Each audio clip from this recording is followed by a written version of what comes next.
জানেন যে গত 20 তারিখে আমরা এই উপজেলার বিনোদনী কমপ্লেক্স থেকে চারতলা ভবন থেকে সন্ধ্যা আনুমানিক 6টার সময় একটা ডেড বডি পাওয়া যায়। ডেড বডিটায় মাথা থেতলানো এবং বিভিন্নভাবে ক্ষতবিক্ষত। পরবর্তীতে অনেক চেষ্টার পরে লাশ শনাক্ত হয়। দেখা যায় যে ওনার নাম হলো মোহাম্মদ আলী, তার ঠিকানা হলো উত্তর দেশাপাই উত্তর ঝামরাই আশ্রয়ন কেন্দ্রের একজন বাসিন্দা তিনি। তারপরে ঢাকা জেলা পুলিশ সুপার জনাব মোহাম্মদ আনিসুজ্জামান স্যারের দিক নির্দেশনায় ঝামরাই থানা টিম এটার নিয়ে কাজ করা শুরু করে দেয় যে এটার এই হত্যার পেছনে কার নেপথ্য কারণ রয়েছে।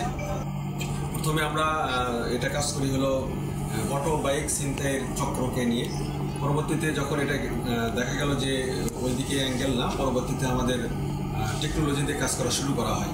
তো টেকনোলজি দিয়ে কাজ করা শুরুর এক পর্যায়ে যে তার স্ত্রীকে সন্দেহ শুরু হয়, কারণ টেকনোলজিতে অনেক কিছুই আমাদের যেগুলো সবার জানার কথা না।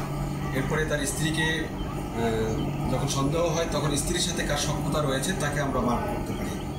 দেখা যায় যে তোফাজ্জল হোসেন, যার বয়স 48 বছর, সে ওই একই এলাকার। তারপরে তাকে গতকালকে তার আগে মানে অনেক টেকনোলজি ব্যবহার করে নিশ্চিত হওয়া যায় যে সেই এই কাজটা ঘটিয়েছে। তারপরে তাকে গতকালকে রাত আনুমানিক 10টার সময় তাকে গ্রেপ্তার করা হয়। গ্রেপ্তার করার পরে তাকে ব্যাপক জিজ্ঞাসাবাদ করা হয়। জিজ্ঞাসাবাদের সময় সে এক সময় এই ঘটনাটা স্বীকার করে সে জানায় যে মোহাম্মদ আলীর স্ত্রী জয়তুন, তার সাথে এই তোফাজ্জলের একটা পরকীয়ার সম্পর্ক ছিল। তো এই পরকীয়ার সম্পর্কের খাতিরেই সে সেই দিন ঘটনার দিনে অর্থাৎ 20 তারিখে সকাল 10টায় যখন হলো মোহাম্মদ আলী তার অটো মানে অ্যাজ ইউজুয়াল প্রতিদিন যেমন করে সেইভাবে 10টার সময় অটো নিয়ে চলে আসতেছিল, অটো রিক্সা নিয়ে। তখন সে এই তোফাজ্জল ওই অটো রিক্সায় ওঠে এবং সে বাস কেনার নাম করে এই দিকে চলে আসে। তারপরে তাকে ফুসলিয়ে ওই জায়গার চারতলায় নিয়ে যাওয়ার পরে সেখানে সে তাকে নির্মমভাবে মারধর করে এবং মারধর করার পরে তাকে সেন্সলেস অবস্থা করে রেখার পরে সে তখন সাথে সাথে এই জয়তুন অর্থাৎ মোহাম্মদ আলীর স্ত্রী, যার সাথে পরকীয়া ওই তোফাজ্জলের, তাকে খবর দেয় যে আমি এইরকম করেছি, তুমি আসো। তারপরে জয়তুনও এখানে যায়। তারপরে যাওয়ার পরে সে তার কাছে ধারালো একটা চাকু আছে, সেই চাকু দিয়ে নির্মমভাবে তার মাথায় আঘাত করে, ইট দিয়ে আঘাত করার পরে তারা মৃত্যু নিশ্চিত করে তারা ওই জায়গা থেকে সরে যায়।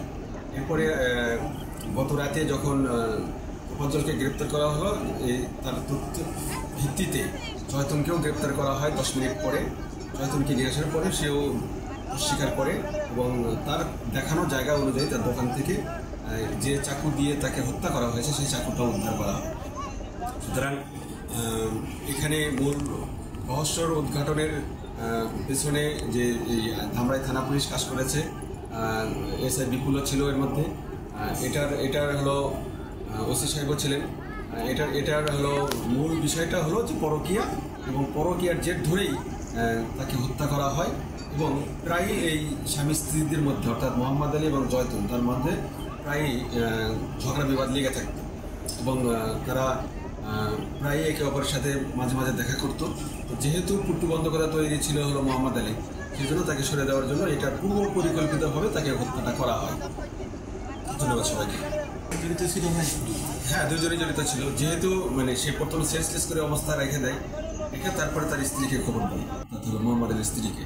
তারপরে সে এসে চাকু দিয়ে দুইজনে আঘাত করে এবং ইট দিয়েও আঘাত করে এবং মাথা থেতলিয়ে দেয়। এবং সন্ধ্যার সময় বাচ্চারা যখন খেলাধুলা করে তখন তার ডেড বডি দেখতে পাই না, ওরকম কিছু তো না। ইট দিয়ে মাথা বাড়িতে হয়েছে, এরপরে এখানে সেন্সলেস হয়েছে। হ্যাঁ, রিমান্ড 7 দিনের রিমান্ড চালু হয়েছে। এখানে কি ওনারা দুইজনই কি আসামি নাকি আরো কেউ ওনাদের সাথে ছিল? হ্যাঁ, এখন পর্যন্ত দুইজনই আসামি।